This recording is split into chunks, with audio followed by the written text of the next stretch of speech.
can't believe I'm doing this. I'm doing this as I was called Norwegian as an inside joke in this channel, and I was told to do an analysis about the country multiple times. Welcome to the analysis series. Today we're analyzing Norway. This would probably be a short video as I don't want to spend 1 hour talking about the history of Norway. That requires real passion and dedication. Alright, basic information. Norway is located in Northern Europe, right next to Sweden and Finland, and close to Denmark, which we'll get to later. Its time zone is Central European Summertime, GMT +2. The weather. Norway is never completely dark all the time. Even though the sun remains below the horizon, northern Norway is not blacked out completely. On clear days, we can see beautiful sunset colors in the south while the sky to the north is a deep midnight blue. As for a midnight sun, it looks like something like this. You can easily find it in Svalbard. Svalbard is the place in Norway where the midnight sun occurs for the longest period. There, the sun doesn't set between 20th of April and 22nd of August, a whole 4 months. The reason for the midnight sun's occurrence is the Earth rotating in a tilted axis relative to the sun. And during the summer month, the North Pole is angled towards our star. That's why, for several weeks, the sun never sets above the Arctic Circle. So there is no true night, only a period of twilight. Northern Lights. This is my favorite part about Norway. To put it simply in how it happens, the sun releases these magnetic storms caused by solar activity. They get carried from the sun by the solar wind, and which reaches our atmosphere, and some are deflected away.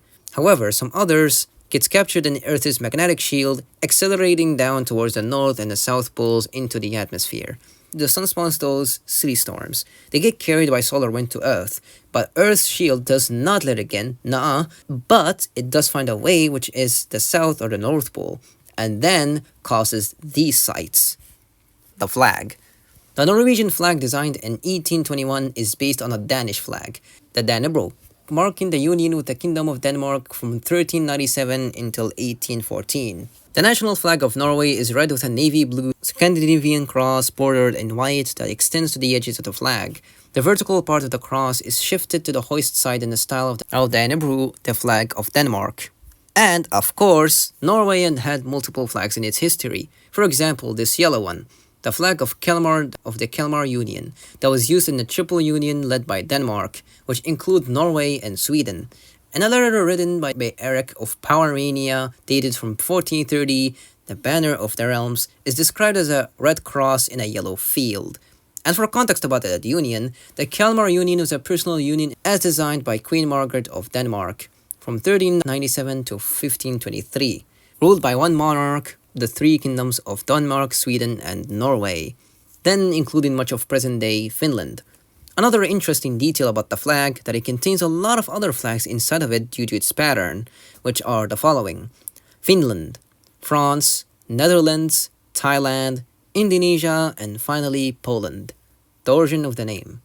Norway's name origin comes from the Old English word Norfre, mentioned in 880, meaning northern way, or way leading to the north, which is how the Anglo-Saxons, which is this by the way, refer to the coastline of Atlantic Norway, similar to leading theory about the origin of the Norwegian language name. There is some disagreement about whether the native name of Norway originally had the same etymology as the English form. According to the traditional dominant view, the first component was originally Vers, the way northwards, referring to the sailing route along the Norwegian coast. The debate goes longer than this, like how according to another theory how the name was Narrow Way and the interpretation as Northern. So it's a bit complicated, but that's basically how it was formed. Norway and Denmark relations. Denmark and Norway are closely entwined, having strong connections in society, economy, and culture. Both countries were part of the Kalmar Union between 1397 and 1523, and the two countries were in personal union with each other from 1537 and 1814.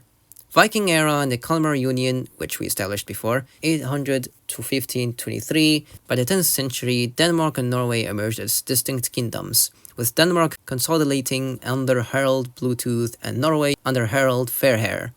At the start of the 11th century, King Sienute, in Latin, of Denmark conquered Norway, while later, in the mid-century, King Magnus the Good of Norway came to rule over Denmark in the centuries that followed, and came to rule over Denmark. In the centuries that followed, the monarchs of Denmark and Norway gradually lost interest in the lands ruled by the other. Denmark turned its focus to expansion along the coast, while Norway looked westward, directing its ambitions toward the British Isles, the North Atlantic Islands, and Greenland. However, by the late 13th century, the growing influence and expansion of German power and the constant wars between the countries began to draw Denmark, Norway, and Sweden back into closer contact. Now, because of this, today they are allies and partners working closely on Nordic GEF, the Joint Expeditionary Force, and NATO framework to contribute to a stable and secure Euro-Atlantic area. That is all I wanted to talk about Norway for today. There are things I could go in depth with, like the origin name and its debates, invasion of Norway, which I thought wasn't too interesting like the other things I talked about, but I decided to keep it simple and short. I really do hope you enjoyed this video though. I kinda had fun with it actually, even though this was made due to an inside joke. Thank you for watching, and have a good day.